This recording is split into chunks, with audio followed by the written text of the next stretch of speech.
criação, no coração, trazendo paz e redenção. Nos braços do Pai eu vou descansar e em seu amor me transformar. No altar do amor eu quero estar, seguindo sempre a sua voz. Muito bem, gente, Deus abençoe. Vamos aqui a nossa leitura de hoje. E eu aproveito para convidar todos para esse domingo. Vamos estar ali no nosso início de mais um mês, né? Mês de maio, praticamente aí já beirando o meio do ano, gente. Vamos lá, vamos seguir em frente, que tem muita coisa ainda para Deus realizar. Deuteronômio 32, 34 e Marcos 14, do 1 ao 26. Vamos lá. E Moisés recitou as palavras desta canção no começo ao fim, na presença de toda a Assembleia de Israel. Escutem, ó céus, e eu falarei, ouça, ó terra, as palavras da minha boca, que o meu ensino caia como chuva e as minhas palavras desçam como orvalho, como chuva branda sobre os pastos novos, como a garoa sobre terras plantadas, ou tenras plantas. Proclamarei o nome do Senhor, louvem a grandeza do nosso Deus, Ele é a rocha, e as suas obras são perfeitas. E todos os seus caminhos são justos. Deus é fiel, que não comete erros, justo e reto ele é. Seus filhos têm agido corruptamente e para com ele, e não como filhos, que vergonha. São geração pervertida e transviada. É assim que retribuem ao Senhor, povo insensato e ignorante. Não é ele o Pai de vocês, o seu Criador, que o fez e os formou? Lembrem-se dos dias dos passados, considerem as gerações há muito passadas. Perguntem aos seus pais e estes lhes contarão, aos seus líderes e eles explicarão. Quando o Altíssimo deu às nações a sua herança, quando dividiu toda a humanidade, estabeleceu fronteiras para os povos de acordo com o número de filhos de Israel, pois o povo preferido do Senhor é este povo. Jacó é a herança que lhe coube. Numa terra deserta ele o encontrou, numa região árida e de ventos uivantes, ele o protegeu e dele cuidou. Guardou-o como a menina dos seus olhos, como águia que desperta sua ninha, paira sobre os seus filhotes e depois estende as asas para apanhá-los, levando-os sobre elas. O Senhor sozinho o levou, nenhum deus estrangeiro o ajudou.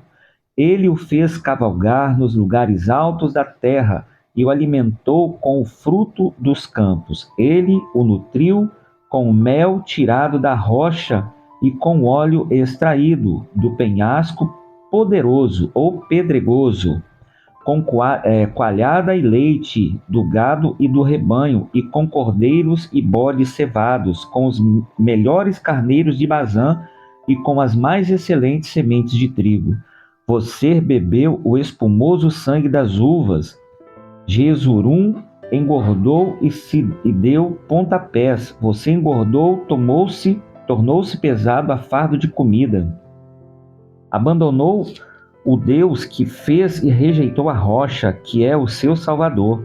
Eles os deixaram com ciúmes por causa dos deuses estrangeiros e o provocaram com os seus ídolos abomináveis. Sacrificaram a demônios que não são Deus, a deuses que não conheceram, a deuses que surgiram recentemente, a deuses que os seus antepassados não adoraram. Vocês abandonaram a rocha que os gerou. Vocês se esqueceram do Deus que os fez nascer.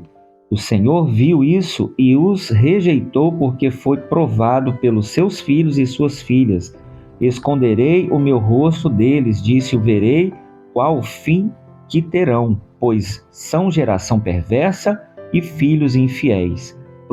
Provocaram-me os ciúmes com aquilo que nem Deus irritaram-me, com seus ídolos inúteis. Farei que tenham ciúmes de quem não é meu povo, e os provocarei a ira por meio de uma nação insensata, pois um fogo foi aceso pela minha ira, fogo que queimará até as profundezas do Siol.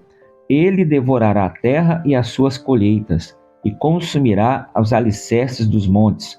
Amontoarei desgraça sobre eles, e contra eles gastarei as minhas flechas. Enviarei dentes de feras, uma fome devastadora, uma peste avassaladora e uma praga mortal. Enviarei contra eles dentes de animais selvagens e veneno de víboras que se arrastam no pó. Nas ruas a espada os deixará sem filhos, e seus lares reinará o terror. Morrerão moços e moças, crianças e homens já grisalhos, e disse que os dispensaria e que apagaria da humanidade a lembrança deles.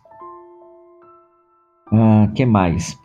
Verso 27. Mas temi a provocação do inimigo, que o adversário entendesse mal e dissesse: a nossa mão triunfou e o Senhor nada fez. É uma nação sem juízo e sem discernimento. Quem dera fosse sábios e entendessem e compreendesse qual será o seu fim. Como poderia um só homem perseguir 1000 ou 2000, porém em fuga, perdão, gente, é porque aqui a página virou aqui.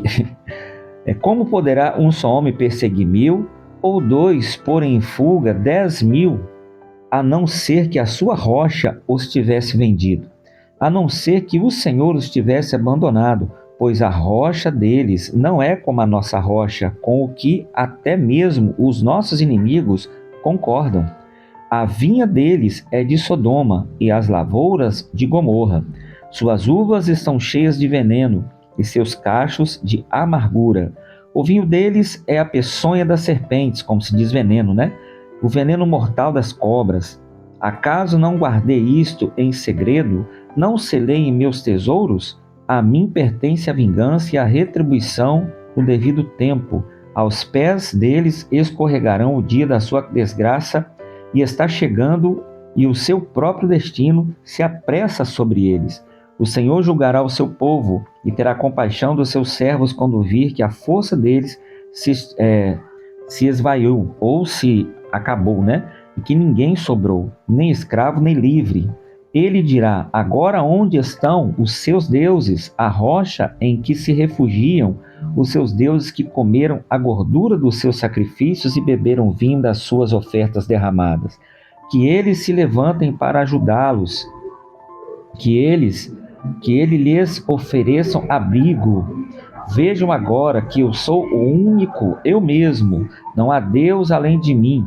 Faço morrer e faço viver, feri e curarei, e ninguém é capaz de livrar-me da minha mão. Ergo a minha mão para os céus e declaro, juro pelo meu nome, que, quando eu afiar a minha espada refulgente e a minha mão empunhá-la para julgar, eu me vingarei dos meus adversários e retribuirei aqueles que me odeiam. Embeberei as minhas flechas em sangue, enquanto a minha espada devorar carne. O sangue dos mortos e dos cativos, as cabeças dos líderes inimigos. Cantem de alegria, ó nações, com o povo dele, pois ele vingará. O sangue dos seus servos retribuirá com vingança aos seus adversários e fará propiciação por sua terra e por seu povo. Moisés veio com Josué, filho de Num, e recitou todas as palavras dessa canção na presença do povo. Quando Moisés terminou de recitar todas essas palavras a todo Israel, disse-lhe: guardem no coração todas as palavras que hoje lhes declarei, solenemente, para que ordenem aos seus filhos que obedeçam fielmente a todas as palavras desta lei. Elas não são palavras inúteis, são a sua vida. Por meio delas vocês viverão muito tempo na terra de qual tomarão posse do outro lado do Jordão. Naquele mesmo dia o Senhor disse a Moisés: suba a montanha de Abarim até o monte Nebo, em Moabe, em frente de Jericó, e contemple Canaã, a terra que dou aos israelitas como prometi. Ali na montanha que você tiver subido, você morrerá, e serás reunido aos seus antepassados, assim como seu irmão Arão morreu no monte Hor e foi reunido aos seus antepassados. Assim será porque vocês dois foram infiéis para comigo na presença dos israelitas. Olha aqui, hein, gente? Moisés e Arão, hein? Assim será porque vocês dois foram infiéis. Como que a gente imagina Arão e Moisés infiel? E aí você analisa a vida deles e a vida de muitos de nós aqui embaixo, que se acham acima de qualquer suspeita. Arão e Moisés, hein? Para comigo na presença israelita, junto às águas de Meribá, em Cádiz, no deserto de Sim, porque vocês não sustentaram a minha santidade no meio dos israelitas. Quer dizer, Arão se corrompeu e Moisés se irou e quebrou as tábuas, né?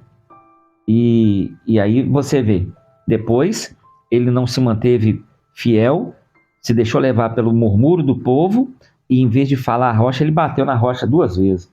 Portanto, você verá a terra somente à distância, mas não entrará na terra que estou dando ao povo de Israel. Quer dizer, vamos trazer para os nossos dias, não comprometeu a salvação, né? Mas ele não usufruiu da promessa que Deus tinha aqui na terra para ele. Esse é o cuidado que a gente deve ter, se enganar, mas tiveram todas as necessidades supridas no deserto. Deus tem muito mais para nos dar do que simplesmente um recurso aqui embaixo, um trabalho, um envio de um socorro. Deus quer nos levar a uma promessa, né? E temos que ter cuidado, porque a promessa pode não chegar, a salvação pode chegar, mas aquela promessa, né? Porque a promessa para Moisés e para o povo era a terra aqui embaixo, era algo que Deus tinha preparado para eles usufruírem de forma abundante, né? Não só vitória sobre os inimigos, mas usufruir da vitória, e eles não usufruíram, eles não tinham chegado onde Deus queria que eles chegassem. Então cuidado que nós devemos ter. Achar que Deus está só nos abençoando, está muito bem, porque Deus tem suprido aí as nossas necessidades, tirado a gente de um aperto aqui, um aperto ali, traga uma resposta ali, uma resposta ali. Esse não é o plano de Deus. O plano de Deus é nos colocar em uma terra, Canaã. E as pessoas estão achando que a Canaã é só salvação. A salvação é o último estágio. Mas a Bíblia fala que eu colherei as promessas assim na terra como no céu. O céu começa aqui embaixo. É uma vitória, sim, é um recurso que Deus dá, é uma saída, mas é um tempo de refrigério, né? Não é só luta em cima de luta e Deus ajudando a vencer problema. É um tempo de refrigério para você usufruir de todo o tempo que você batalhou e foi fiel. É um tempo de paz realmente. E após isso, ainda há salvação. 33. Esta é a bênção com a qual Moisés, homem de Deus, abençoou os israelitas antes da sua morte. Ele disse: o Senhor veio do Sinai e alvoreceu sobre eles desde o Seir, resplandeceu deste monte Parã, veio com miríades de santos desde o sul. Quer dizer, hoje Moisés foi a porta-voz do céu para eles, e para nós hoje é Jesus, é a palavra, né? Desde as encostas de suas montanhas, certamente és tu que amas o povo, todos os santos em tuas mãos. A teus pés todos eles se prostram e de ti recebem instrução. A lei que Moisés nos deu, a herança da Assembleia de Jacó, ele era rei sobre Jerusalém, quando os chefes do povo se reuniram juntamente com as tribos de Israel. Que Ruben viva e não morra, mesmo sendo poucos os seus homens. E disse a respeito de Judá: ouve, ó Senhor, o grito de Judá, traze-o para o seu povo, que as suas próprias mãos sejam suficientes e que haja auxílio contra os seus adversários. A respeito de Levi disse: o teu Urim e o teu Tumim pertencem ao homem a quem favoreceste, tu o provaste em massa. Disputaste com ele junto às águas de Meribá. Levi disse ao seu pai e da sua mãe: não tenho consideração por eles, não reconheceu os seus irmãos, nem conheceu os próprios filhos, apesar de que guardaram tua palavra e observaram a tua aliança. Ele ensina as tuas ordenanças a Jacó e a tua lei a Israel. Ele te ofereceu incenso e holocaustos completos no teu altar. Abençoa todos os teus esforços, ó Senhor, e aprova a obra das suas mãos. Despedaça os lombos dos seus adversários, dos que os odeiam, sejam quem forem. A respeito de Benjamim disse: que o amado do Senhor descanse nele em segurança, pois ele o protege o tempo inteiro. aquele a quem o Senhor ama, descansa nos teus braços. A respeito de José disse, que o Senhor abençoe a sua terra com precioso orvalho que vem de cima do céu, e com as águas das profundezas, com o melhor que o sol amadurece, com o melhor que a lua possa dar, com as dádivas mais bem escolhidas dos montes antigos e com a fertilidade das colinas eternas, com os melhores frutos da terra e a sua plenitude, com o favor daquele que aparece na sarça ardente. Que tudo isso repouse sobre a cabeça de José, sobre a fronte do escolhido entre os seus irmãos. É majestoso como a primeira cria de um touro, seus chifres são chifres de um boi selvagem, com os quais fará as nações até os confins da terra. Assim são as dezenas de milhares de Efraim. Assim são os milhares de Manassés. A respeito de Zebulon, disse: alegre-se, Zebulon, em suas viagens, e você, Issacar, em suas tendas. Ele os convocarão povos para o monte, e ali oferecerão sacrifícios de justiça. Farão um banquete com a riqueza dos mares, com os tesouros ocultos das praias. A respeito de Gade, disse: bendito é aquele que amplia os domínios de Gade. Gade fica à espreita como um leão, despedaça um braço e também a cabeça. Escolheu para si o melhor. A porção do líder lhe foi reservada. Tornou-se o chifre do povo e executou a justiça à vontade do Senhor. E o seu juízo sobre Israel a respeito de Dan, disse: Dan é um filho de leão, que vem saltando desde Bazã. A respeito de Naphtali, disse: Naphtali tem fartura do favor do Senhor, e está repleto de suas bênçãos. Suas posses estendem-se para o sul, em direção do mar. A respeito de Aser, ou Aser, disse: bendito é Aser entre os filhos, seja ele favorecido por seus irmãos, e banhe os seus pés no azeite, sejam de ferro e de bronze, e as trancas das suas portas, e dure a sua força como seus dias. Não há ninguém como o Deus de Jerusalém, e que cavalga os céus para ajudá-lo, e cavalga as nuvens em sua majestade. O Deus eterno é o seu refúgio, e para segurá-lo estão os braços eternos. Ele expulsará os inimigos de sua presença, dizendo: destrua-os, somente Israel viverá em segurança. A fonte de Jacó está segura numa terra de trigo e de vinho novo, onde os céus protejam o orvalho, como você é feliz, Israel. Quem é como você, povo santo pelo Senhor? Ele é o seu abrigo, o seu ajudador e a sua espada gloriosa. Os seus inimigos se encolherão diante de você, mas você pisará os seus altos. Aqui está, né? Uma instrução gloriosa de Deus para o povo, e a instrução como se fosse Jesus para nós, nos dando tudo o que precisamos para vencer. Basta que a gente consiga nos vencer primeiro sobre todas as coisas. E, acima de tudo, buscar a cada dia aprender mais e ser fiel a Deus. Marcos capítulo 14, do 1 ao 26. Bora! Jesus é ungido em Betânia. Faltavam apenas 2 dias para a Páscoa e para a festa dos pães sem fermento. Os chefes dos sacerdotes, os mestres da lei, estavam procurando um meio de flagrar Jesus em algum erro e matá-lo, mas diziam: não durante a festa, para que não haja tumulto entre o povo. Então, estando Jesus em Betânia, reclinado à mesa na casa de um homem conhecido como Simão, o leproso, aproximou-se dele certa mulher com um frasco de alabastro, contudo, um perfume muito caro feito de nardo puro. Ela quebrou o frasco e derramou o perfume sobre a cabeça de Jesus. Alguns dos presentes começaram a dizer uns aos outros, indignados: por que este desperdício de perfume? Ele poderia ser vendido por 300 denários e o dinheiro ser dado aos pobres.